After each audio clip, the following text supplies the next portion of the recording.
أعوذ بالله من الشيطان الرجيم.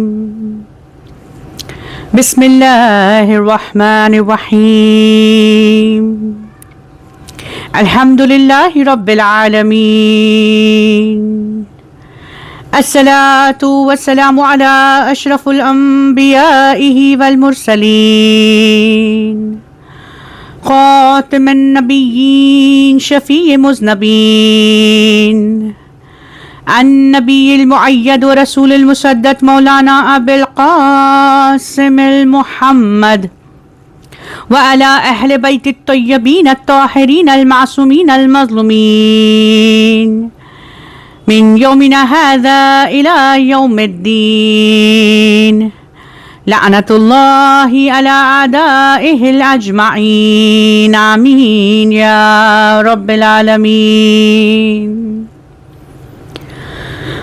قال الله تبارك وتعالى في كتابه المجيد وفرقانه الحميد وقوله الحق. بسم الله الرحمن الرحيم. لقد كان قصصهم عبرة لأولي الألباب. حاضرین مجلس، السلام علیکم ورحمۃ اللہ وبرکاتہ. ابھی جس آیے کریمہ کی تلاوت کا میں نے شرف حاصل کیا ہے، قرآن کریم کی سورہ یوسف کی 111ویں آیت کا پہلا حصہ، اور اگر خدا نے چاہا اس کی مرضی شامل حال ہو تو اسی آیت کو اس عشرۂ مجالس کا سرنامہ کلام بنایا جائے گا، اور اس کی روشنی میں ہماری گفتگو جاری اور ساری رہے گی. خداوند متعال اپنی حکمت اور ہدایت کی کتاب قرآن کریم میں اس آیت کے ذریعے سے یہ اعلان کر رہا ہے کہ اس کے قصوں میں عقل والوں کے لیے عبرت ہے. سبحان اللہ. گویا پروردگار عالم اس حقیقت سے انسان کو آگاہ کر رہا ہے کہ تاریخ محض ماضی کا علم نہیں ہے، بلکہ مستقبل کی انتباہ ہے، آگاہی ہے. پروردگار عالم نے جہاں اپنے قرآن میں، اپنے کلام میں نماز اور روزے کا، حج کا حکم دیا ہے، وہیں اسی قرآن کے ایک بڑے حصے کو گزشتہ قوموں کے، گزشتہ انبیاء کے قصوں سے اسے آراستہ کیا ہے. پروردگار نے مخصوص کیا ہے ایک اہم اور بڑا حصہ اپنے قرآن کا، کہ جہاں قرآن بڑھ کر گزشتہ انبیاء کے حالات سے ہمیں آگاہ کر رہا ہے. تو انسان کو چاہیے کہ اس پر تدبر کرے. انسان اگر اپنی زندگی سے تجربے کو حاصل کرتا ہے تو بس وہ چند دہائیوں کا تجربہ حاصل کرے گا، یعنی چند ڈیکیڈز کا حاصل کرے گا تجربہ. مگر اس نے اگر گزشتہ انبیاء پر غور و فکر کیا، گزشتہ قوموں کے حالات پر اس نے تکفر کی، تدبر کی، تو وہ صدیوں کا تجربہ حاصل کر سکتا ہے. باب مدینۃ العلم مولائے متقیان علی ابن ابی طالب علیہ السلام آقائے حسن، امام حسن علیہ السلام سے وصیت کرتے ہوئے کہتے ہیں کہ اے میرے فرزند، میں نے گزشتہ انبیاء کے اوقات پر، ان کی زندگی پر نظر کی، ان کے آثار میں میں چلا، حتیٰ یوں کہ میں نے ان کے درمیان زندگی کو گزارا ہے. سبحان اللہ. دیکھیے، یہ امام وہ ہیں کہ جو علم لدونی کے حامل ہیں. یہ وہ امام ہے کہ جس کے بارے میں ہمارا عقیدہ ہے کہ پروردگار عالم نے آپ کے نور کو اس وقت خلق کیا کہ جب آدم مٹی اور پانی کے درمیان تھے.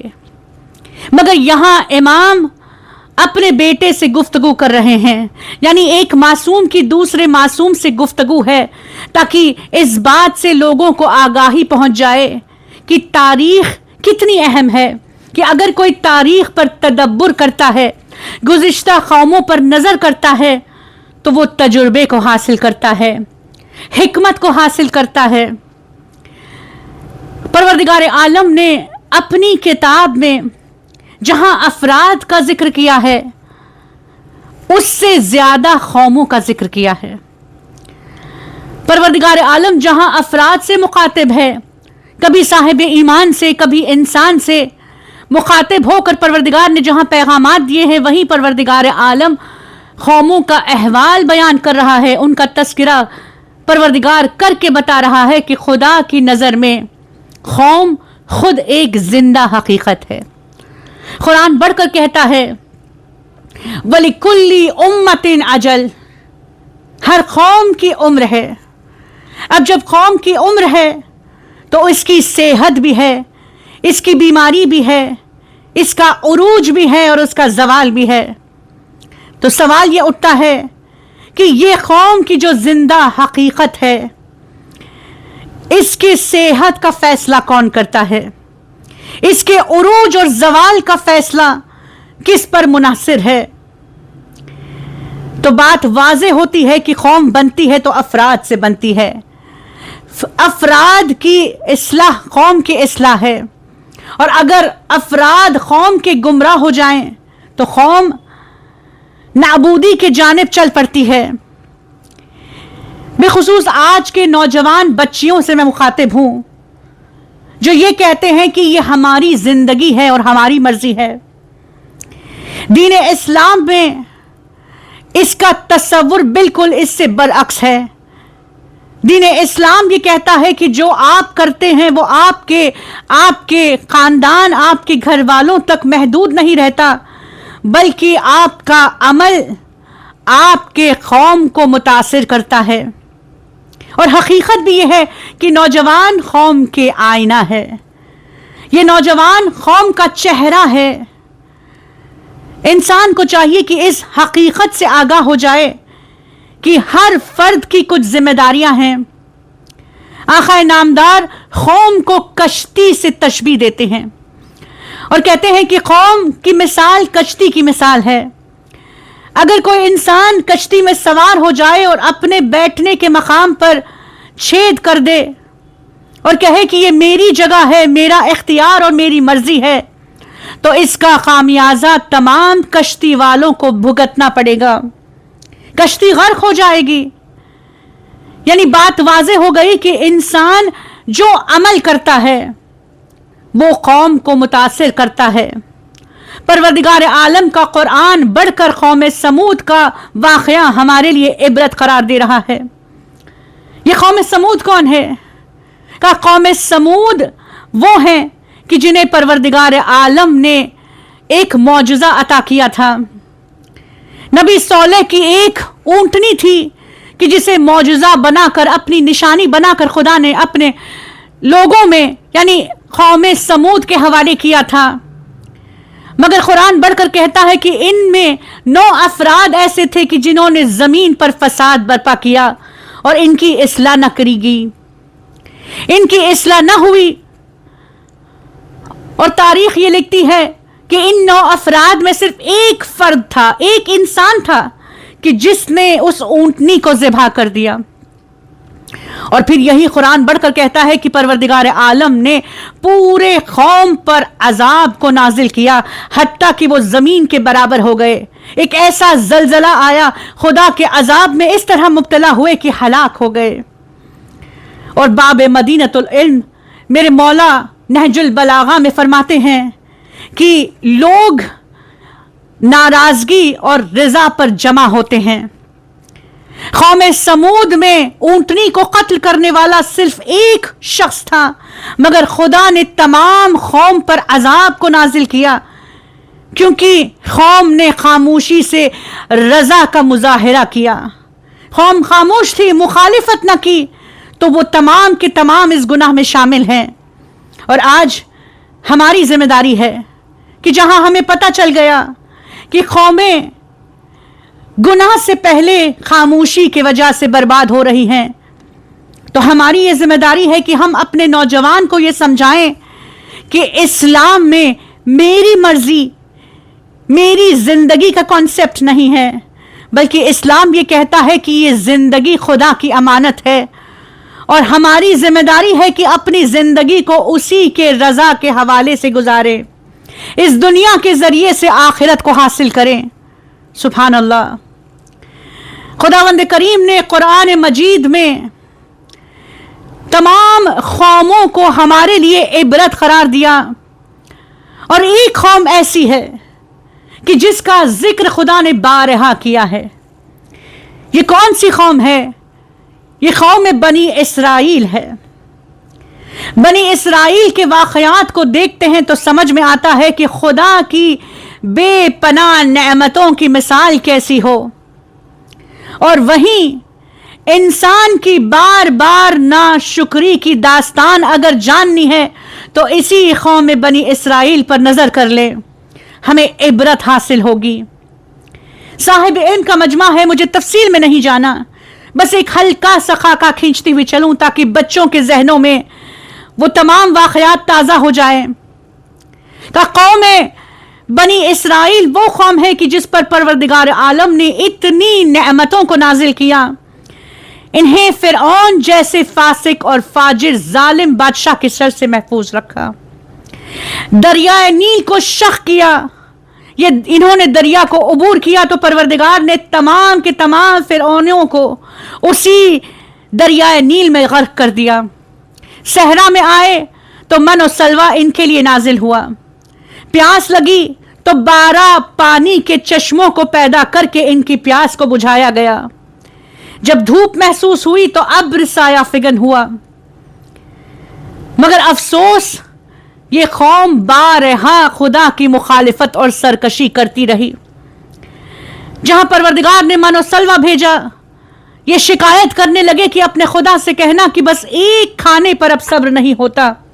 خدا سے کہنا، قرآن اس بات کی گواہی دیتا ہے، قرآن بڑھ کر کہتا ہے کہ انہوں نے کہا اپنے خدا سے کہنا کہ پیاز، لہسن، ترکاری، دال ہمارے لیے بھیجنا، کہ ایک کھانے پر ہم سے صبر نہیں ہوتا۔ یہ ایسی قوم ہے کہ جس نے پروردگار کی مخالفت اس طرح کی کہ یہاں موسیٰ طور پر گئے، 10 دن آنے میں تاخیر ہوئی کہ سامری کے بہکاوے میں آ کر اکثریت نے سونے کے بچڑے کی پرستش شروع کر دی۔ اللہ اکبر۔ پروردگار عالم نے پھر بھی انہیں موقع دیا، پروردگار بارہا موقع دیتے رہ گیا۔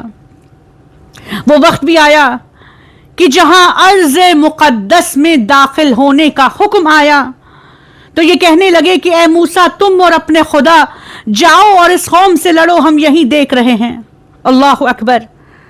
اب پروردگار عالم نے 40 سال تک انہیں بھٹکا دیا، پروردگار نے انہیں سزا میں مبتلا کیا۔ 40 سال تک اسی صحرے میں بھٹکتے رہے، صحرا میں بھٹکے، اور خدا نے ان کے کھانے پینے کا پھر بھی سامان مہیا کیا۔ خدا نے اپنی نعمتوں کو ان پر بند نہ کیا۔ پتہ چلتا ہے کہ خدا کتنا رحمان ہے، کتنا رحیم ہے۔ انسان چاہے اس کی جتنی مخالفت کرے، خدا موقع پر موقع دیتا رہتا ہے۔ اللہ اکبر۔ یہی قوم بنی اسرائیل ہے کہ جسے پروردگار عالم نے 40 سال تک صحرا میں بھٹکنے چھوڑ دیا، ایک باقاعدہ نسل تیار ہوئی۔ اب خدا نے اس نسل کو زمین بھی عطا کی، ان کے رزق میں فراوانی بھی ہوئی، انہیں وقار بخشا، انبیاء بھی بھیجے گئے، مگر پھر بھی انہوں نے خدا کی مخالفت کی۔ یہ پھر زمین میں سرکشی کرنے لگے، اور تاریخ کہتی ہے، قرآن بڑھ کر اس احوال کو بیان کر رہا ہے۔